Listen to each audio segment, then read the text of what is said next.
दोस्तों आज मैं आप लोगों के सामने सोशियोलॉजी का 5-5 मार्क्स वाला क्वेश्चन लेकर आया हूं। और इससे पहले मैंने आप लोगों को एक लेक्चर और प्रोवाइड किया था। जो भी स्टूडेंट्स ने नहीं देखा 5-5 मार्क्स वाला क्वेश्चन, तो मेरे दोस्तों जल्दी से प्लेलिस्ट में जाकर आप लोग देख लेंगे। आज जो हमारी क्लास होगी मेरे भाई, ये आपके दिमाग में मैं डायरेक्ट फिट करने की पूरी कोशिश करूंगा। आपको रट्टा भी लगाना नहीं होगा, ना ही आपको लिखने की आवश्यकता पड़ेगी। पूरा दिमाग में आपको फिट करके ही यहाँ से जाने वाला हूँ।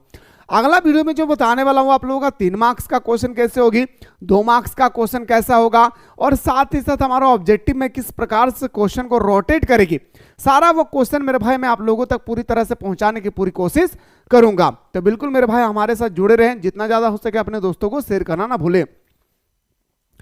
पहला क्वेश्चन आपके स्क्रीन पे मेरे भाई ध्यान से देखिएगा। क्वेश्चन है, बताया गया मेरे भाई कि बताइए थोड़ा सा कि भारतीय संयुक्त परिवार व्यवस्था की प्रमुख विशेषता का चर्चा करें। यानी हम सभी को पता है कि भारत में संयुक्त परिवार पाया जाता है।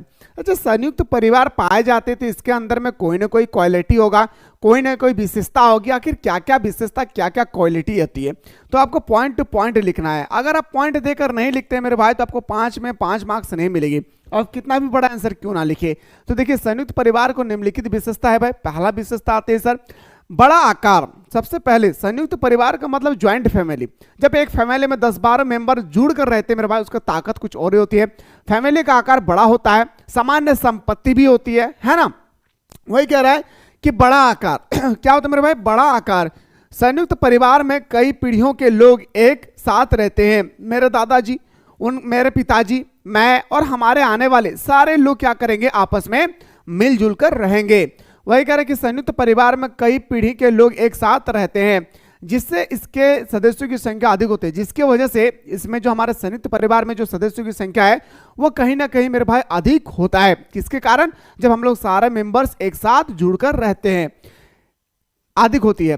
फलतः इसका आकार बड़ा होता है। और हमारा जो संयुक्त परिवार का जो आकार होती है वो पूरी तरह से क्या होता है, बड़ा होता है। दूसरा, सामान्य निवास। संयुक्त परिवार के सभी सदस्य एक छत के नीचे रहते हैं। और मेरे भाई, जब हमारे गर्मी का मौसम आती है तो मजा आ जाता है जो हमारे संयुक्त परिवार के लोग निवास करते हैं, है ना। तो संयुक्त परिवार के जो सभी सदस्य हैं वो एक छत के नीचे रहते हैं। इसका मतलब ये नहीं कि एक ही घर में सब कोई घुस के रहते हैं, नहीं भाई। उनका एक ही घर होता है, मतलब एक ही घर होता है, और उसमें अलग अलग कमरा होती है जहां पे लोग अपना जीवन बसर करते हैं। ठीक है। 3 नंबर में आते हैं सामान्य रसोई घर। यानी हमारा जो किचन होती है वो एक ही किचन होता है। पूरे परिवार का रसोई घर एक होता है। पूरे परिवार जितना भी मेंबर रहे, 30 गो, 40 गो, 20 गो, जितना भी मेंबर रहे, सारे मेंबर्स का जो खाना पकती है वो एक ही रसोई घर में, एक ही किचन में पकता है, जिसमें पका भोजन सभी सदस्य खाते हैं। और जो भोजन पूरी तरह से पक जाते हैं तो वो पका हुआ भोजन सारा सदस्य मिलकर आपस में मेरे दोस्तों बांटते हैं और खाते हैं। ये संयुक्त परिवार का तीसरा क्वालिटी है। जैसे मैं बता रहा हूं वैसा ही आपको ध्यान से रखना है भाई, कुछ अल्टर सल्टर नहीं लिखना एग्जाम में। अब आते हैं सर अगला पॉइंट पे आते हैं सर। क्या होता है मेरे भाई, कहता है कि संयुक्त संपत्ति। संयुक्त संपत्ति मतलब होता है ज्वाइंट हमारा पॉवर्टी। याद रखना से, संयुक्त संपत्ति का मतलब सारे लोगों का पैसा एक जगह होगी। ठीक है। संयुक्त परिवार की संपत्ति संयुक्त होती है जिस पर सभी सदस्य का अधिकार होता है, और घर का कोई एक मेंबर होती है जिसके पास सब कोई कमा करके लाते हैं और उसको जमा कर देते, जिसे हम लोग दादाजी बोल सकते हैं, घर के मुखिया के रूप में कार्य करते हैं, है ना। और उसका जो संपत्ति होती है ना, जो हमारे दादाजी के पास संपत्ति होती है, वो संपत्ति का हिस्सेदार इस घर का सारा सदस्य होते हैं। ठीक है। और कहते हैं और सभी की आवश्यकता की पूर्ति उससे ही होती है। किसी को स्कूल जाना है, किसी को ट्यूशन फीस देना है, किसी को हॉस्पिटलाइज में काम करना है, या खर्चा हुई है, तो दादाजी सारे पैसा को मेरे दोस्तों क्या करेंगे, हमारे परिवार में जितने सारे लोगों की जरूरत की सामानें हैं सारे जरूरत की पूर्ति करती है हमारे कौन, घर का जो मेंबर होती है, जहां पे पैसा हमारा जमा हुआ रहता है। अगला आता है कर्ता। संयुक्त परिवार का एक कर्ता होता है जो परिवार का वयोवृद्ध पुरुष का सदस्य होते हैं। कर्ता का मतलब जो हमारा घर का संचालक है। अब कर्ता का जगह पे आप मुखिया का भी इस्तेमाल कर सकते हैं। आप कर्ता का जगह में मुखिया शब्द का भी इस्तेमाल कर सकते हैं। आप लिख सकते हैं कि संयुक्त परिवार में एक मुखिया होता है जो पूरे सदस्य का मालिक होता है, और वही हमारे सदस्य का, हमारे घर का संचालक होते हैं, जिसके द्वारा घर को चलाया जाता है। तो ये रहा मेरे भाई संयुक्त परिवार के पूरे सुंदर तरीके से। मुझे उम्मीद है मेरे दोस्तों कि आप मरते दम तक नहीं भूलोगे कि आखिर कितना सुंदर तरीके से हमारा बताया गया है संयुक्त परिवार। सबसे पहले बताना है बड़ा आकार, दूसरा सामान्य निवास, तीसरा सामान्य रसोई घर, चौथा सामान्य संपत्ति और पांचवा मुखिया। आप इस तरह से डेफिनेशन देकर लिखेंगे मेरे भाई, और कोशिश करेंगे ये कलर पेन जो है अलग हो और आंसर जो आप लिखेंगे अलग हो। ये कलर का पेन अलग होनी चाहिए और इस तरह से इसका आंसर अलग लिखेंगे। अगर इस तरह से लिखना सीख गए ना मेरे भाई, सच कह रहा हूं, इतना सुंदर तरीके से आपकी कॉपी की जांच होगी ना, क्या मैं बताऊं। इस तरह से एग्जामिनर चाहते हैं कि स्टूडेंट्स कितना सजा कर लिखे। ठीक है, आइए सर, ये 5 मार्क्स वाला क्वेश्चन तो जो मैं बहुत ही सुंदर तरीके से आप लोगों को बताया हूं। अब अगला क्वेश्चन बातें ग्रामीण समुदाय और नगरीय समुदाय में अंतर, बाद में देखते हैं इनको आंसर। पहले मेरे बात को समझिए, ग्रामीण समुदाय और हमारा जो नगरीय समुदाय होते हैं इसके जो डिफरेंट होता है ना, आप कोशिश करें अगर ये क्वेश्चन पेपर में आ जाए, आज आपके पेपर में अगर ये क्वेश्चन आ जाए तो आपको लिखना कैसे सुनिएगा। एक तरफ लिखेगा ग्रामीण समुदाय, एक तरफ लिखेगा शहरी समुदाय। एक तरफ लिखेगा ग्रामीण समुदाय, एक तरफ लिखना है आपको शहरी या नगरीय समुदाय। ठीक है, तो आपको लिखना है कि ग्रामीण समुदाय के लोग प्राथमिक क्रियाकलाप पर निर्भर रहते हैं। जैसे मैं बोल रहा हूं वैसे लिखना है। ग्रामीण समुदाय के लोग प्राथमिक क्रियाकलाप पर निर्भर रहते हैं, जैसे लकड़ी काटना, खनन करना, पशुपालन, कृषि पालन, ठीक, कृषि करना। ठीक है, और इधर लिखेंगे हमारा नगरीय समुदाय में, लिखेंगे नगरीय समुदाय द्वितीय क्रियाकलाप पर निर्भर होती है, द्वितीय या तृतीय क्रियाकलाप पर निर्भर होती है, जैसे बैंकिंग, परिवहन, बिजनेस, व्यापार, इसके बाद हमारा विनिर्माण। ठीक है, फिर आप लिखेंगे इसमें कि ग्रामीण समुदाय के जनसंख्या घनत्व कम होती है। यहाँ पे लिखेंगे ग्रामीण नगरीय समुदाय की जनसंख्या घनत्व अधिक होती है। यहाँ पे लिखेंगे ग्रामीण में जनसंख्या कम पाया जाता है, यहाँ पे लिखेंगे ग्रामीण नगरीय में जनसंख्या ज़्यादा पाया जाता है। अब यहाँ पे लिखेंगे कि सर ग्रामीण के सभी नागरिकों को सुख सुविधा कम प्राप्त होती है, जैसे स्कूल का ना होना, अच्छा स्कूल का ना होना, हॉस्पिटल का ना होना, है ना, सही तरीके से सड़क का ना बनना। यहाँ पे लिखेंगे सर हमारा नगरीय समुदाय के जो लोग हैं वो हमारा पर सुख सुविधा से परिपूर्ण होते हैं, सुख सुविधा से परिपूर्ण होते हैं। हॉस्पिटलाइज अच्छा होना, बड़े बड़े विश्वविद्यालय मिल जाना, इसके बाद सड़क व्यवस्था मजबूत होना, बहुत सारे लिख सकते हैं। लिखेंगे ग्रामीण समुदाय के लोग अशिक्षित होती है, यहाँ पे लिखेंगे सर हमारा नगरीय समुदाय के लोग क्या होती है, शिक्षित होती है। अब बहुत सारे डिफरेंट लिख सकते हैं, एक गांव और शहर में क्या क्या अंतर हमें देखने को मिलता है। जैसे मैंने कहा आपको आंसर एक्चुअली मैं बता दे रहा हूं, लेकिन आपको इस तरह से नहीं लिखना है। आपको लिखना कैसे है, डिफरेंट देख लिखना, मतलब एक तरफ आपको इस तरह से एरो खींच देना भाई, एक तरफ से ग्रामीण समुदाय, एक तरफ नगरीय समुदाय, आपको लिख डालना भाई। आइए सर बात करते मेरे भाई पहला स्टेटमेंट पे, व्यवसाय, बिजनेस पे बात करते। सबसे पहले बिजनेस, क्योंकि गांव के लोग क्या करते हैं, खेती करते हैं। तो ग्रामीण और नगरीय समुदाय में व्यवसाय संबंधित अंतर बतलाए जाते हैं। बिल्कुल सही बात है, में अंतर बताए जाते हैं भाई। ग्रामीण और नगरीय समुदाय के बीच जो मेन पॉइंट होती है अंतर का, वो होगा हमारा क्या, व्यवसाय, क्या होगी, बिजनेस। ठीक है, वही कह रहे हैं कि ग्रामीण और नगरीय समुदाय में व्यवसाय संबंधित अंतर बताए जाते हैं।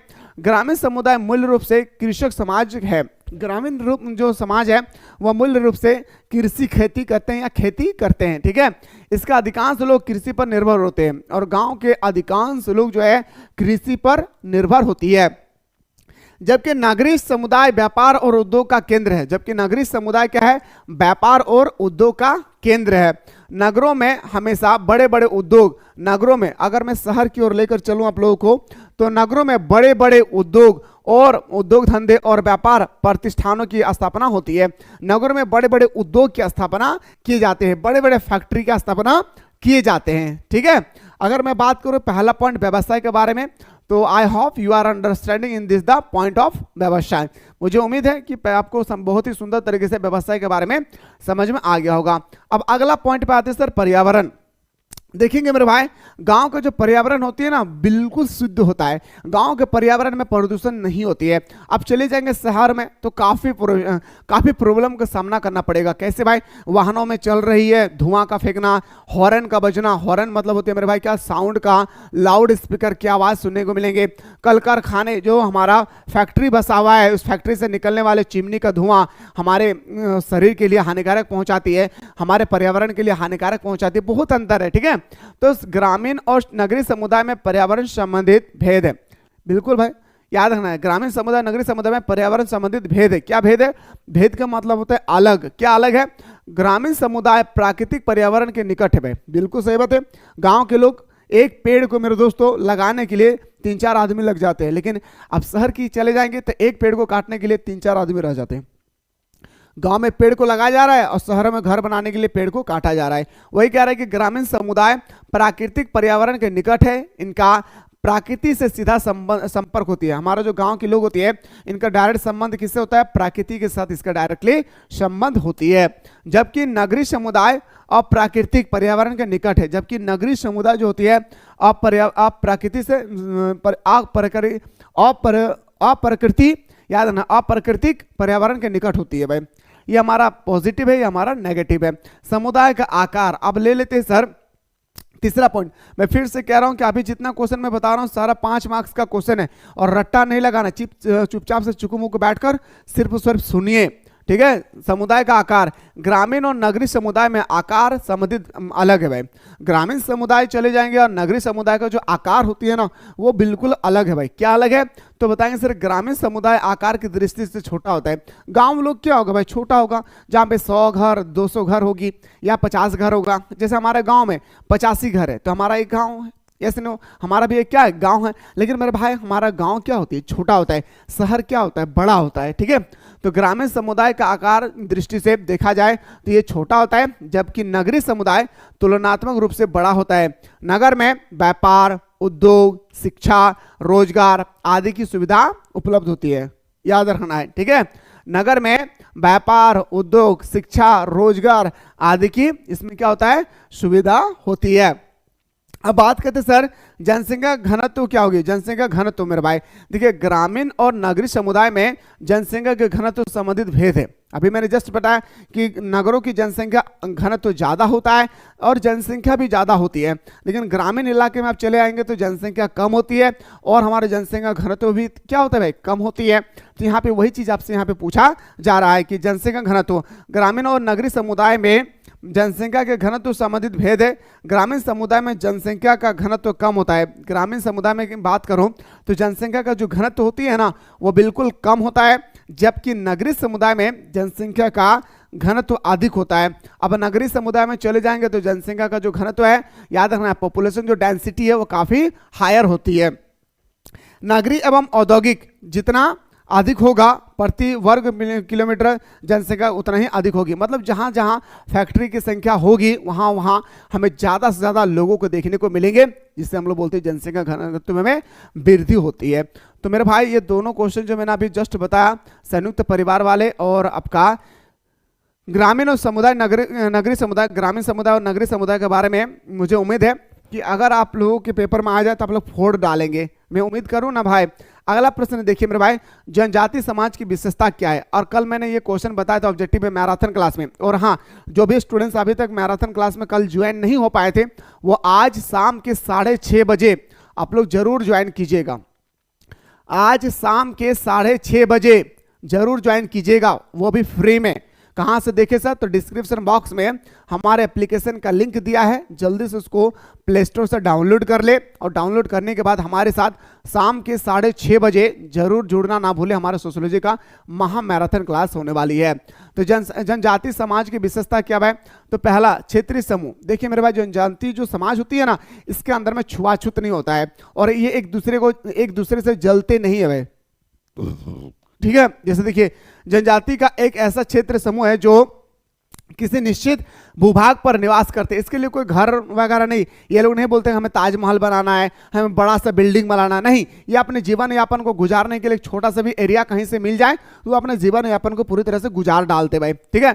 वही कह रहे हैं कि जनसंख्या का एक ऐसा क्षेत्रीय समूह जो किसी निश्चित भूभाग पर निवास करता है। कुछ जनजातियां आजीविका उपार्जित करने के लिए एक स्थान परिवर्तन भी करती है। और मेरे दोस्त हम लोग कभी कभी देखे गुजर बकरवाल जो भेड़ बकरियां चलाते मेरे भाई क्या करते, एक स्थान से दूसरे स्थान चले जाते हैं अपने जीवन यापन को गुजारने के लिए। कभी वो लोग ये सोचकर नहीं जाते कि मुझे ज़्यादा से ज़्यादा बड़ा एक बिल्डिंग बनाना है इसलिए मुझे एक स्थान से दूसरे स्थान जाना है, नहीं भाई, वो अपने जीवन यापन को घूमते घूमते बिताते हैं, ठीक है। वही कह रहे कि कुछ जनजातियां आजीविका उपार्जित करने के लिए स्थान परिवर्तन भी करती है, लेकिन इसके बाद भी वे किसी ना किसी निश्चित क्षेत्र में ही जीवन व्याप्त करती है। और मेरे भाई जितना भी घूम फिर ले, एक ऐसी जगह होगी जहां पे आपका बसिंदा होगा। ये लोग खास करके मेरे दोस्तों पहाड़ी इलाके में रहा करते हैं। या बात करते हैं सामान्य भाषा, इसका भाषा हमारे हिंदुस्तान के किसी भी भाषा से मैच नहीं करेगी। जो हमारा जनजातीय भाषा होती है, इसका जो भाषा होती है आप हमारे भारत के कोई भी भाषा से मैच नहीं करेगी। इसका अपना एक पर्सनल भाषा होती है मेरे भाई, जिससे वो लोग बातें क्या करते हैं। सामान्य भाषा, एक जनजाति के सभी सदस्य समान भाषा बोलते हैं। भाषा की ही यही समानता उनमें समानता की चेतना को उत्पन्न करती है, और भाषा की वजह से ही ये पहचाना जाता है कि ये जनजाति समाज से बिलोंग कर रहा है। उनके भाषा से ही ये पहचाना जाता है मेरे भाई कि वो जनजाति समाज से क्या करती है, बिलोंग कर रहे हैं। ठीक है, तथा इसी के द्वारा उनकी सांस्कृतिक विशेषताएं एक पीढ़ी से दूसरी पीढ़ी को हस्तांतरित होती रहती है। और आज मैं जनजाति हूं तो मैं कभी नहीं सोचूंगा कि मैं इस समाज से बाहर जाऊं और दूसरा धर्म को ग्रहण करूं, और हम भी जैसे आम इंसान जनजीवन जो है मेरे भाई गुजार रहे हैं, ऐशमौज कर रहे हैं, हम भी ऐशमौज करें। नहीं, वो पीढ़ी दर पीढ़ी चलती रहती है। इनका याद रखना है मेरे दोस्तों, क्या जनजाति का समुदाय का परिवार। ठीक है, आइए सर तीसरा अपन बड़ा आकार। बड़ा आकार की बात करते हैं मेरे भाई, आइए सर बात करते हैं बड़ा आकार। अनेक क्षेत्रीय समूहों की तुलना में जनजाति एक बड़े आकार का मानव समूह है। याद रखना, ये छोटा नहीं होता भाई, ये हमारा बहुत ही बड़ा होता है। क्या होता है मेरे भाई, बहुत ही बड़ा होती है। आगे कहता है कि एक बड़े आकार का मानव समूह है। एक जनजाति के सदस्यों की संख्या लाखों में होती है। एक जैसे भील जनजाति है ना, टोंडा जनजाति, एक जाति का मेरे दोस्त याद रखना है जो समूह होती है ना, याद रखना है एक जनजाति के जो सदस्यों की संख्या होती है लाखों में होता है, हजारों में नहीं, लाखों में पाया जाता है। ठीक है, कुछ जनजातियां ऐसी भी है जिनकी सदस्य संख्या 30 लाख या उससे भी अधिक है। कोई ऐसी जनजाति भी होती है ना जिसका सदस्य संख्या 30 लाख से भी अधिक होता है। बाकी आप अंदाजा लगा सकते हैं कितनी बड़ी जनजाति है भाई। आइए सर अगला पॉइंट पे बात करते हैं। पॉइंट लिखने की टेक्निक सीखिए। ठीक है, पॉइंट लिखना जरूरी है। आत्मविवाहित समूह, इसका तात्पर्य है कि प्रत्येक जनजाति में सदस्यों को केवल अपने जनजाति के अंदर ही विवाह संबंध स्थापित करना अनिवार्य होता है। मतलब आप जिस जनजाति से संबंधित है, जैसे मैं भील जनजाति से संबंधित हूं तो मैं भील जनजाति के सदस्य में ही हम शादी करेंगे, ना कि हम टोंडा जनजाति में और ना ही हम गोड़ जनजाति में शादी करेंगे। जिस जनजाति समाज से है हम उसी जनजाति में ही हम शादी करना होगा, जिससे हम लोग बोलते हैं अंतर विवाह, अपने ही गोत्र से शादी करना। ठीक है, आते सर कहता है कि सामान्य संस्कृति, इसका अपना एक सांस्कृतिक होता है। प्रत्येक जनजाति की अपने एक पृथक सांस्कृतिक होती है तथा प्रत्येक सदस्य अपने संस्कृति से संबंधित नियमों का पालन करना आवश्यक होती है। और सब कोई मेरे भाई, सब जनजाति का अपना अपना एक सांस्कृतिक होता है, कल्चरल होती है। उसी कल्चरल के अनुसार वह ड्रेस भी पहनता है, उसी कल्चरल के अनुसार अपना त्यौहार को भी मनाते हैं। तो अपने समाज में रहते हुए अपने कल्चरल के सारे व नियम कानून को उनको पालन करना होता है।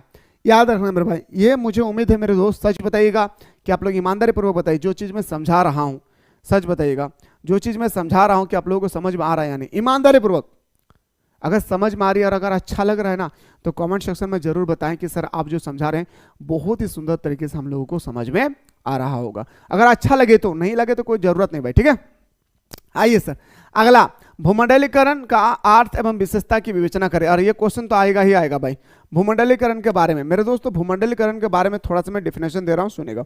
भूमंडलीकरण मतलब क्या मेरे भाई कि एक देश जब दूसरे देशों के साथ संबंध बना करके, रिश्तेदार बना करके, रिलेशनशिप बना करके अपने देश के आर्थिक, सांस्कृतिक, सामाजिक, शैक्षणिक जब विकास करते हैं तो उस स्टेज को हम लोग ग्लोबलाइजेशन या तो हमारा भूमंडलीकरण कहते हैं। आइए सर बात करते हैं पहला, वैश्वीकरण सामाजिक, सांस्कृतिक आर्थिक एकीकरण की एक प्रक्रिया है। इसमें भौगोलिक सीमाएं खत्म हो जाती है। इसमें जो भौगोलिक सीमाएं होती है पूरी तरह से खत्म हो जाती है। विश्व स्तर पर जो लोग बहुराष्ट्रीय कंपनी कार्यशील है, इनमें विभिन्न देशों की भागीदारी है। अधिकांश देशों के बीच सामाजिक सांस्कृतिक दूरी कम होती जा रही है। दुनिया में आप मेरे भाई क्या थे ना, पहले अमेरिका अपना दिख रहा है, चीन अपना देख रही है, रूस अपना देख रहा है, भारत अपना देख रहे हैं। लेकिन मेरे भाई जब से भूमंडलीकरण आई है, जब से ग्लोबलाइजेशन आई है, तब से मेरे दोस्तों हमारा पूरा विश्व जो है एक परिवार की तरफ बन गया है। एक क्या, एक परिवार की तरफ बन गया है। और मेरे भाई जब हमारे चीन के सामान भारत में, भारत का सामान पाकिस्तान में बिकती है मेरे भाई, तो हमें थोड़ा सा भी नहीं लगता कि ये भारत का सामान है, ये चाइनीज का सामान है। हम लोग ये सोचकर खरीदते कि भारत का ही सामान है। इससे हमारा इससे हमारा पूरा विश्व क्या हो गया, एक परिवार की तरह हो गया। और बिना रोक टोक आप अपने सामान को विदेशों में भी जाकर बेच सकते हैं। विदेशी कंपनी बिना रोक टोक भारत में भी अपना सामान का विस्तार पूर्वक बेच सकते हैं। ठीक है, कहता है कि विश्व एक छोटा गांव के रूप में परिणत हो रहा है। अब विश्व, पूरा विश्व, इतना बड़ा विश्व एक छोटा सा गांव की तरह धारण कर रही है। भूमंडलीकरण के लक्षणों को 2 भागों में बांटता है। क्या भाई, सुनिएगा। पहला, आर्थिक लक्षण। पॉइंट टू पॉइंट बात करते हैं सर। पहला हम लोग बात करते हैं आर्थिक लक्षण। सुनिएगा मेरे दोस्तों, कहते हैं आर्थिक लक्षण वैश्वीकरण की यह कि ऐसी विशेषता बताई जाती है कि इनमें संपूर्ण अर्थव्यवस्था को विश्वव्यापी बना दिया है और हमारा अर्थव्यवस्था वैश्वीकरण हो गई है। इन्हें निम्नलिखित बिंदु द्वारा हम लोग स्पष्ट कर सकते हैं भाई। जैसे विश्व व्यापार, सबसे पहला आता है हमारा क्या मेरे भाई, विश्व व्यापार। तो देखिए व्यापार वैश्वीकरण की एक प्रमुख विशेषता है। व्यापार जो है वैश्वीकरण का एक प्रमुख विशेषता है, जो भारत के सामान को अलग अलग देशों में बेचा जाता है, अलग अलग देश के सामान को भारत में बेचा जाता है। ये हमारा वैश्वीकरण का ही क्या है, देन है। और ये वैश्वीकरण किसका देन है, तो भूमंडलीकरण का देन है, याद रखना है। ठीक है, तो कहता है कि विश्व व्यापार वैश्वीकरण की एक प्रमुख विशेषता है। पॉइंट 2, अंतर्राष्ट्रीय श्रम। अब दुनिया का मेरे दोस्तों आप देखेंगे कि भारत का बहुत सारे ऐसे पढ़े लिखे युवा जो अमेरिका में आज इंजीनियर कर रहे हैं भाई, ये किसकी देन है, भूमंडलीकरण का देन है ना। वही कह रहा है कि विभाजन, अंतर्राष्ट्रीय स्तर पर श्रम विभाजन होने लगा है। भारत का इंजीनियर ऑस्ट्रेलिया में, ऑस्ट्रेलिया के इंजीनियर अमेरिका में, अमेरिका का इंजीनियर भारत में। इस तरह से मेरे दोस्तों क्या हो रहा है, हमारा पूरा देश, पूरा विश्व क्या हो गया, एक हमारा गांव की तरह बन चुकी है।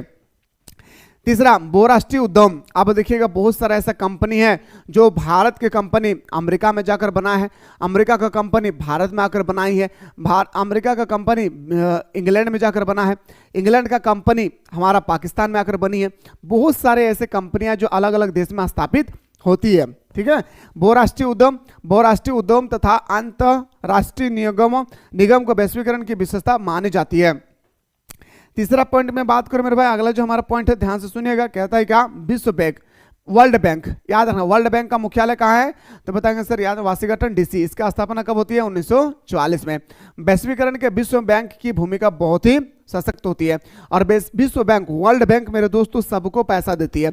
अगर आप कुछ भी फैक्ट्री वगैरह खोलना चाहते हैं तो वर्ल्ड बैंक से आप ऋण ले सकते हैं। ठीक है, सामाजिक सांस्कृतिक लक्षण। अब बात करते सर सामाजिक और सांस्कृतिक लक्षण।